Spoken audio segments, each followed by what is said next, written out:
கோவை கணபதி பகுதியில் டிஎன்டிவி தமிழ் ஊடகம் மற்றும் கணபதி தமிழ்ச் சங்கம் இணைந்து நடத்திய உள்ளரங்கு கருத்தரங்கம் நிகழ்ச்சி நடைபெற்றது. இதில் பல்வேறு கருத்தாளர்கள் தங்களது கருத்துக்களை தெரிவித்தனர். கோவை கணபதி பகுதியில் டிஎன்டிவி தமிழ் ஊடகம் மற்றும் கணபதி தமிழ்ச் சங்கம் இணைந்து நடத்திய உள்ளரங்கு கருத்தரங்கம் நிகழ்ச்சி நடைபெற்றது. இந்த நிகழ்ச்சியில் தமிழக முற்போக்கு மக்கள் கட்சியின் மாநில தலைவர் வழக்கறிஞர் சக்திவேல் மற்றும் தமிழக முற்போக்கு மக்கள் கட்சியின் மாநில துணைத் தலைவர் வழக்கறிஞர் புஷ்பானந்தம், சித்த மருத்துவர் கோபாலகிருஷ்ணன், வளர் மெய்யறிவாளன், கணபதி தமிழ்ச் சங்க தலைவர் நித்யானந்தன் உள்ளிட்டோர் கலந்து கொண்டு தங்களது கருத்துக்களை தெரிவித்தனர்.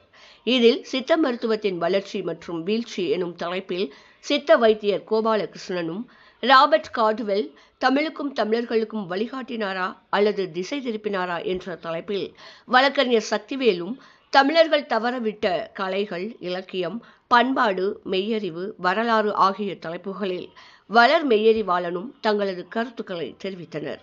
இந்த கருத்தரங்க நிகழ்ச்சியில் கணபதி செல்வம், சுந்தர், கருணாகரன், முத்துசாமி, குமார் உள்ளிட்ட பலர் கலந்து கொண்டனர் என்பது குறிப்பிடத்தக்கது.